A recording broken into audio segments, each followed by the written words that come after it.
this where two parentheses are side by side and say like a parentheses 6 plus a parentheses 8, what operation is that? That's addition. So notice that there's something in between the parentheses. This has nothing in between the parentheses. So now we're multiplying. What happens when we multiply two positives together? Positive. You get a positive, okay, answer. So we get a positive, right? So what happens if I multiply two negatives together? Oh, yeah, positive. I also get a positive. So a negative times a negative is a positive, okay? All right? Next, I have a positive times a negative. Okay, so now I get a negative. Okay? And a negative times a positive? Negative. I get a negative. Okay?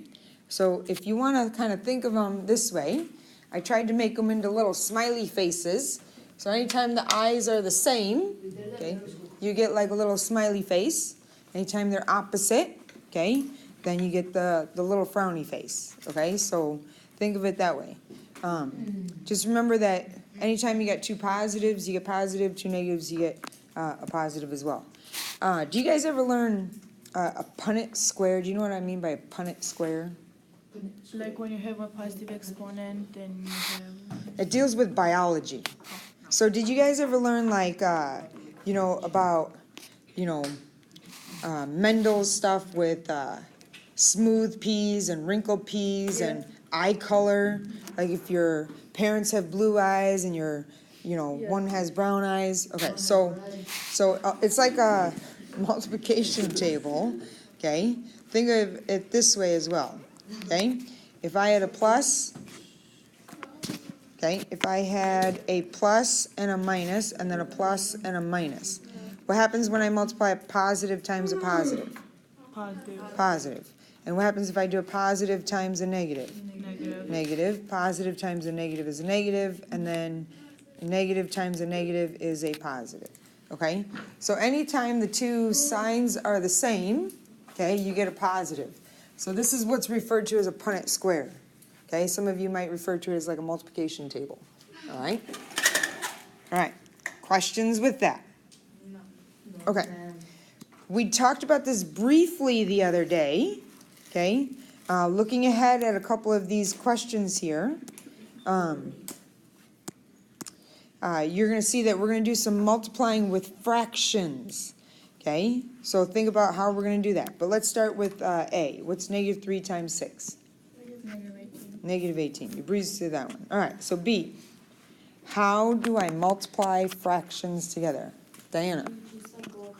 All right. So here's the big thing that a lot of people ask about or make a mistake on. Aaron, stop. Okay? You're distracting other people. Okay? This negative, is it in the top with the 1? Is it in the bottom with the 2? Or is it in both spots? Both? Yeah. Okay. So let me ask you this. What's negative 1 divided by negative 2? If I multiply two numbers together and I get a positive, what happens if I divide two negatives? It's going to be a positive number. I get a positive. So is negative 1 divided by negative 2 negative 1/2? No. So therefore, this negative 1/2 should be in the top or the bottom. It doesn't matter, okay? What I just tend to do is I just always put it in the top. And then that way I'm consistent with everything that I do, okay? So think about doing that, okay? So if I put my negative here, now I got negative 1 times 2 times 9. What's that? Negative 18. Negative 18. Then on the bottom, 2 times 3 times 6, and I can ignore the negative. Okay? As always, can I simplify? Yes. Yeah? What number? What can go into both? 3. 6. 3, 6. Can you think of a number that goes into 18 and 36? 9? 6? All right. So let's say you started with 3, okay? And you divided by 3 and you got negative 6. and divided 36 by 3, and you got 12. Now you gotta ask yourself, is there a number that goes into 6 and 12? Okay? If you had divided by 6, you would have gotten a negative 3, and divided by 6, and you would have gotten 6. Is there a number that goes into negative 3 and 6? Okay? All right, and then if you had done a 9, you would have gotten, what? A negative 2 and a 4. Right? So eventually, we're going to work it out to be a negative 1/2. That should be our final answer. The goal of picking that up is so that we use it, okay? All right? So whatever number you decided to simplify with, if you don't choose the largest, the greatest common factor, you may have to factor again. So does anybody happen to know what the GCF is of 18 and 36? I'll throw it out there for 1 point extra credit. Nope. 4. Nope. Wait, what? Sometimes I ask questions to see who's listening. Can you? 8. 6. 9. 9. 12. 9. 8. 9. All right, it's 18, okay? Because 18 divided by 18 is 1. 36 divided by 18 is 2. So by looking at the answer, you could have figured out that it was an 18, okay? All right? All right. If we go down to C, okay? All right, big idea that we need to remember is we talked about how we can change this into a multiplication problem. Does anybody remember how that works? You just 5 times negative 5 times negative 5. All right, so the fact that we have 2 as our exponent means that we have negative 5 times negative 5. What happens when we multiply two negatives together? Becomes a positive, so what's 5 times 5? 25. All right, now, if that's too much work, okay, an idea for you to remember. Anytime I have a negative number raised to an even power, It's always going to be positive. it will always be positive. Is 2 an even number? Yes. Anytime I take a negative number and raise it to an odd power, my answer will always be negative. Okay? Here's why. We got a great example of it right here. This 3 means I have 3 negative 5s. So if I do it the long way, which is this, you do get 125, but should it be not 625? It should be negative 125. Okay? And here's why. You just did, on the left, negative 5 times negative 5 is positive 25. Times negative 5, now I got a positive times a negative, which makes it negative. So anytime you have an odd amount of negatives, you'll always have one extra negative at the end to make our answer negative. Okay? So this big idea here is in the middle. Okay? Even powers give us positive answers, odd powers give us negative answers. Okay? But remember, that's only true if the number inside the parentheses is negative. Okay? Questions? Okay, so big idea that we just talked about, we're just going to put into words. Okay, an even amount of negative numbers will be positive, whereas an odd amount of negative numbers will be negative. Okay, and you can kind of see that here in the work. Okay, so what's negative 2 times negative 2? Positive 4. But what's negative 2 times negative 2 times negative 2 times negative 2? Positive 16. Very good. Good job. Okay? If you need to, do it 2 at a time. This is 4. This is 4. 4 times 4 is 16. Okay, so break it down into pieces. All right? An odd amount of negatives. What if I had 2 times 2 times 2, and those 2's were negative? Negative 8. What did you say? Negative 12? Negative 8? Negative 8. Negative 8? Should be negative 8. Okay? Because now you got 4 times negative 2. All right, well, here's a difficult one. What is 5 negative 2's? I've shown you how I've broken it down into 4s. So 4, 4, and then negative 2. Negative 36. Negative 32. Roxana got it. Oh, Okay? man. All right? So just remember, an even exponent is positive and an odd exponent is negative. Okay? Because all of these can be changed into exponent situations. All right? Questions? All right, on the back. The multiplicative inverse. Very fancy formal word there. Anybody know what we mean by the multiplicative inverse?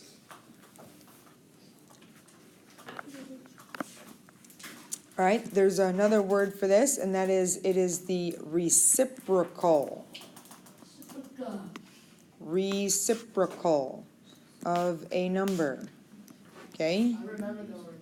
All right, so if you remember that word, Aaron, do you remember what it means or what it is? Like, for example, does anybody know what the reciprocal of 3/2 is? Yes. What's a good way of explaining what the reciprocal is? Opposite. Not opposite, because remember, opposite means negative. Oh, yeah. So what's another word? Reverse. Reverse. I was thinking about like, it begins Rotation. like in gymnastics, Upside we would down. call it a Flip. flip. So if we flip the fraction, good try.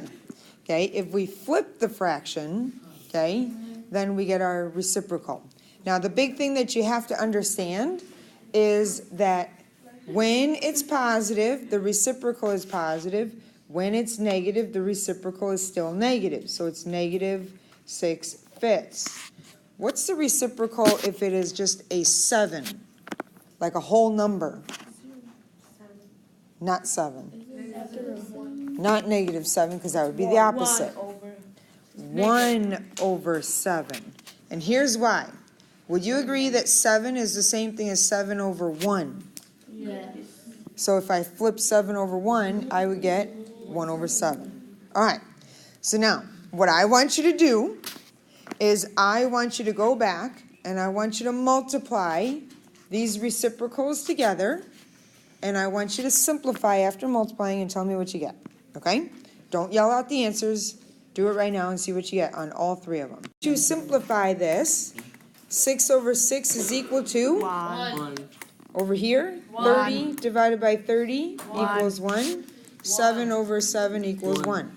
All right, so multiplicative inverses are 2 numbers that multiply to equal 1. So 3/2 and 2/3 are multiplicative inverses, and then so on and so forth, all right? They're also referred to as your reciprocal. Big idea, remember to flip. All right. The reason why that is important is when we get to division, especially when we get to dividing with fractions, okay? So, what do we think about our dividing here? So like, for example, you got 5 divided by 2. What would you do? 2.5. 2.5. We divide. You just divide. Oh, no, you didn't. Another way of explaining it is it could be 5 times 1/2. Where am I getting the 1/2 from? 2. What about the 2? You just What do I do? What? you Yeah, flip it. When I flip it, what am I multiplying by? The reciprocal or the multiplicative inverse. So division is the same thing as multiplying by the multiplicative inverse. What's wrong over here? What's wrong? You okay? All right.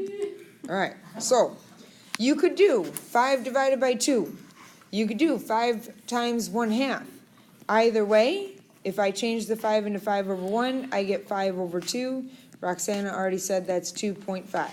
Okay, some of you even might write 2.5. All right, general rule of thumb. Okay, if they give you fractions in the question, usually you want to give fractions as the answer, not a decimal. If they give you decimals in the question, then you give decimals in the answer. Does that make sense? Okay, all right, so just be careful with that. All right, the properties that you do have to understand with division are the same as with multiplication. If I multiply two numbers that have the same sign, I get positive. Different signs, I get negative. Okay?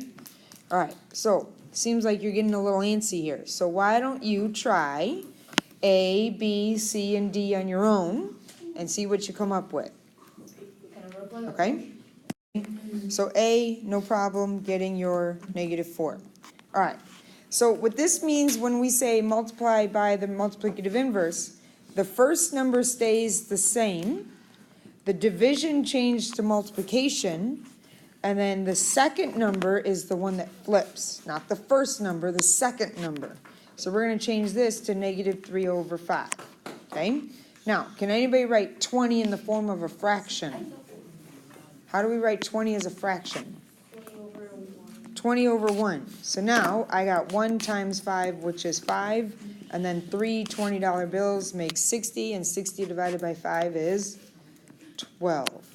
Okay? And remember that a negative times a negative is a positive.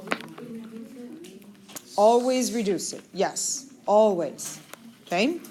So I'm going to go to D and then we'll go to C. The first fraction stays the same. You don't touch it. Aaron, focus. Pencil picked up so you can follow along. First fraction stays the same. The division changes to multiplication. We flip the second one to 4 over 14. And then Diana said earlier, we multiply straight across. So what's -7 times 4? -28. Does anybody happen to know what 12 times 14 is? Yes. Yes? What is it? Maybe Brian does. Good job. 138. How about 172? 172. Good job. Okay? 172. All right, so now what we got to try and do is we got to just simplify that, see if there's a number that goes into both. Okay? Well, this one's divisible by 4 to get -7, and then this one is also divisible by 4 to get a, 43, I believe. Okay? And then don't forget, you can also do that cross-simplifying. 7 goes into 7 once, 7 goes into 14 twice. This becomes 1. Oh, we must not have simplified correctly. 3. I guess it should have been a 1/6 somehow. Should have been 1/6. Okay. All right, C. Remember, we said to switch this. I'm going to do 3 times 2 plus 2. So I'm going to have -16 divided by a what? -8/3, which is -16 times -3/8. 16 I write over 1. How did you did 3 times -2? How do you get? That's -6 times 2. It'd be 12. 3 times 2 is 6, plus 2 is 8. Remember, the bottom number times the big number is 6, and then you add the top number. Yeah. So it's 6 plus 2. 8. So that's why I have an 8 over 3. Wait, what? Oh, I Okay. I'm mixing up the -16 with like you said that 3 times -2 plus 2 is -16. Right? Oh. Read it wrong. Okay, and then this eventually simplifies down to 6. Oh, thank you.